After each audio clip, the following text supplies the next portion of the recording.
Dalam perjalanan manusia, fashion menjadi sebuah peradaban dunia yang berkembang dengan pesat. Selain menjadi sebuah industri, fashion kini menjadi media penting bagi para desainer untuk terus meningkatkan inovasi dan kreativitas mereka dalam menyumbangkan ide untuk kemajuan revolusi industri. Say hello everyone Sobat Ngambis, apakah fashion penting untuk kita atau tidak ada gunanya sama sekali? And here we go, welcome to Ngambis Session.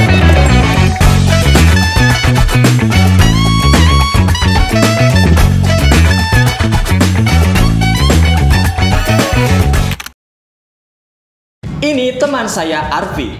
Dia adalah mahasiswa aktif ilmu komunikasi penjurusan jurnalistik tahun 2019. Arfi adalah sosok yang peduli dengan dunia fashion. Bos, kayak yang dipanggil artis si rambut gondrong, bukan si Jamet. Iya ya, aku kan belum punya program. Halo Sobat Ngambis, apakah udah pada makan? Kalau belum, coba makan dulu dong. Tunggu. Kayaknya ini kita salah skrip. Oke. Alasan saya rambut gondrong, ya biar saya cantik.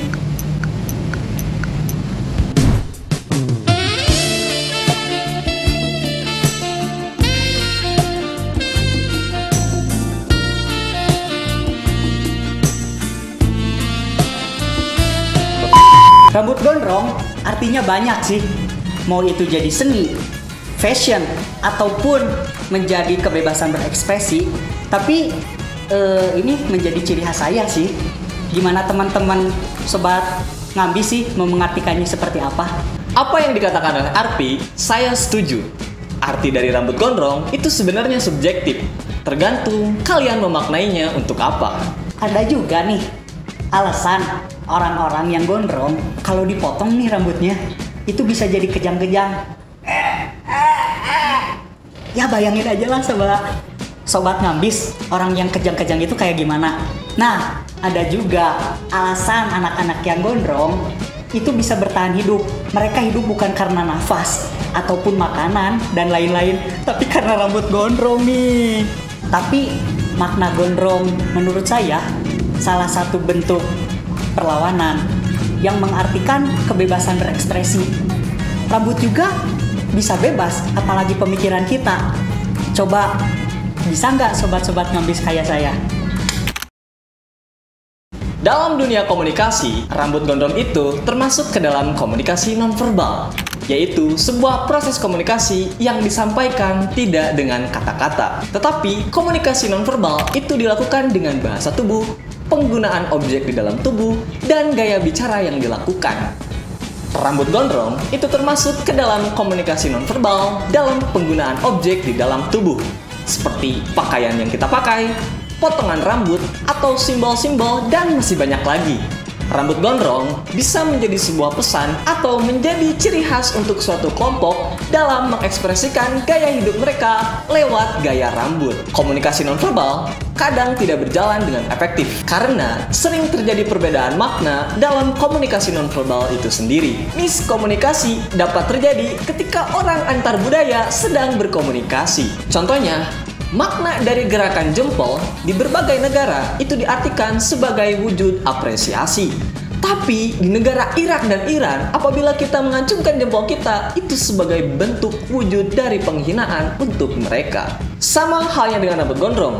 Mereka punya artiannya masing-masing dalam mengartikan gaya rambut yang mereka punya. Sehingga pesan yang disampaikan lewat rambut itu sangat relatif. Seorang komunikator bisa mengartikan gaya rambut gondrong itu sesuai dengan pengetahuan dan pemahaman yang mereka miliki. Zaman dulu, hippie adalah sebuah kultur yang muncul di Amerika Serikat pada tahun 1960-an. In 1968, almost every American knew what these were: hippies.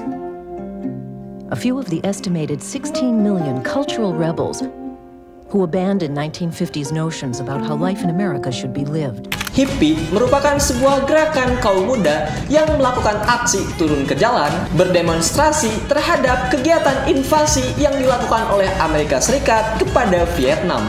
Simbol yang mereka gunakan adalah bunga, sehingga mereka dikatakan sebagai generasi bunga atau flower generation. Yang pada akhirnya gerakan American Hippie ini berkembang dan bermimpi ingin menjadi sebuah tatanan kebudayaan baru. Hippie diartikan sebagai orang-orang yang memiliki ciri khas berambut gondrong, berpakaian seenaknya, hidup nomaden, melakukan seks bebas, dan mengkonsumsi obat-obatan terlarang. Kebebasan yang mereka impikan seolah-olah ingin meruntuhkan tembok mapan peradaban barat yang dianggap munafik. Di sisi lain, budaya hippie juga disuarakan oleh musisi-musisi terkenal seperti Led Zeppelin, Pink Floyd, Janis Joplin, dan Jimi Hendrix. Sehingga hippie ini menjadi bagian dari kultur musik yang sampai sekarang masih ada meskipun berbeda dengan hippie yang zaman dulu. Ketika kita berbicara tentang hippie, kita harus mendalami dulu arti dari hippie itu sendiri.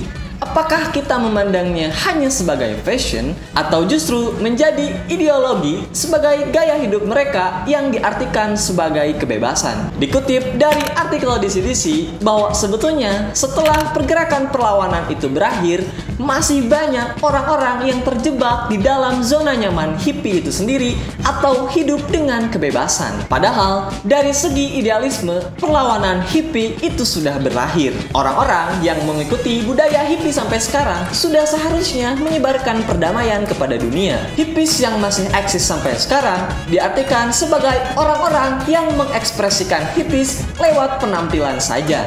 Jadi, hippie yang sekarang mungkin hanya menjadi fashion saja, tidak menjadi sebuah gerakan perlawanan terhadap kebijakan politik dengan melanggar batas-batas norma yang ada. Rambut gondrong dianggap sebagai perwujudan sikap uraan, acuh tak acuh dan menghancurkan citra pembangunan yang sedang gencar digalakkan. Maka isu rambut gondrong pun menjadi isu nasional yang akan ditanggulangi secara serius. Rambut gondrong distigma menjadi sebagai perilaku orang yang tidak baik, bahkan kayak rambut para pelaku kriminal. Kalau kaum hippie menggunakan rambut gondrong untuk melawan kebijakan politik, kalau saya mengartikannya ini sebagai bentuk perdamaian dan kebebasan berekspresi. Apa yang dikatakan oleh Arpi, mungkin jika gerakan kaum hippie itu tidak ada, maka tidak akan melahirkan stigma buruk terhadap orang-orang yang berambut gondrong adalah orang-orang yang chaos. Dan pada akhirnya, hippie justru menjadi lifestyle di zaman sekarang. Budaya hippie ini juga sudah masuk ke Indonesia. Orang-orang yang mengikuti hippie dari sisi idealis ataupun dari sisi fashion itu menjadi pilihan untuk mereka. Tetapi makna rambut gondrong yang menjadi sebuah bentuk gerakan perlawanan sudah diawali oleh orang-orang kaum hippie di Amerika Serikat pada tahun 1960-an. Hippie sendiri masuk ke Indonesia itu pada zaman Orde Baru, di mana pemerintah melarang orang-orang berambut gondrong. Bahkan pemerintah sampai membentuk sebuah badan koordinasi pemberantasan rambut gondrong atau Bakor Peragon, di mana anak-anak muda yang berambut gondrong mereka akan dirazia. Tetapi menurut sejarawan Anthony Reid, rambut gondrong bagi laki-laki adalah sesuatu hal yang melekat dalam tradisi masyarakat Asia Tenggara termasuk Nusantara. Rambut gondrong konon merupakan perlambang atau simbol dari kekuatan dan kewibawaan. Para antropolog berspekulasi bahwa signifikan fungsional rambut panjang hanya dianggap sebagai perhiasan saja. Sebagian orang-orang yang tidak berambut panjang selalu dikatakan sebagai orang-orang yang kaku, seperti menjadi keprajuritan atau tentara, disiplin agama, dan aturan eksplisit yang lainnya mengenai tentang kedisiplinan dalam sektor formal pekerjaan. Secara historis, beberapa kelompok penakluk kerajaan menggunakan istilah rambut gondrong itu sebagai sebagai simbol perlawanan terhadap aturan yang berlaku di wilayah kerajaan itu.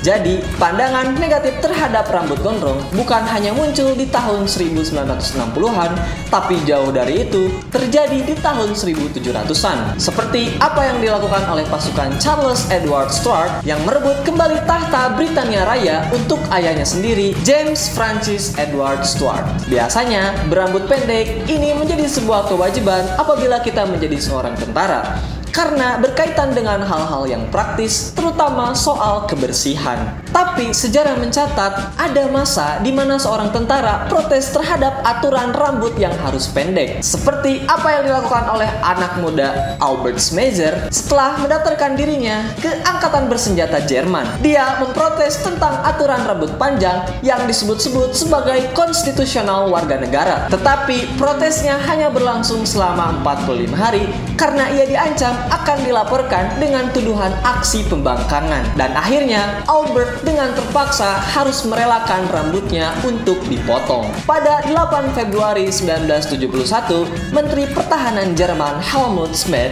mengeluarkan dekret tentang aturan bahwa tentara diperbolehkan untuk memiliki rambut gondrong selama mampu merawatnya dan menjaganya agar selalu bersih. Jika rambut gondrong sampai mengganggu tugas, maka tentara diperbolehkan menggunakan topi yang selalu dipakai oleh koki masak. Tetapi keputusan itu pun hanya bertahan sampai 15 bulan saja. Setelah itu, tentara dilarang memiliki rambut gondrong lagi dan sampai sekarang aturan itu tidak pernah berubah lagi. Jadi, berambut gondrong sebetulnya tidak dilarang, selagi kita bisa menjaga dan merawatnya agar tetap sehat, bersih, dan wangi. Rambut saya juga wangi. Mau tidak mau, rambut gondrong yang kalian punya akan habis dipotong jika kebutuhan karir yang kalian tempuh mengharuskan rambut pendek sebagai aturan yang berlaku di sana karena tuntutan pekerjaan kalian. Bagi kalian yang masih bertanya, kenapa sewaktu sekolah kita tidak diperbolehkan untuk memiliki rambut gondrong dan selalu dirazia? Padahal tidak mengganggu kegiatan belajar mengajar. Jawabannya, karena kalian sedang dalam masa pendidikan dan tata tertib di sekolah memandang bahwa rambut pendek merupakan bentuk dari kedisiplinan dan keseragaman. Bagaimana dengan kalian? Apa makna rambut gondrong bagi sobat ngambis? Apakah kalian suka berpenampilan dengan rambut gondrong? Atau kalian suka berpenampilan dengan rambut pendek? Atau kalian punya makna sendiri dari rambut yang kalian punya seperti teman saya Arpi? Tulis pendapat kalian di kolom komentar. Saya Fikri Hanafi, to infinity and beyond. See you next time. Thanks for watching.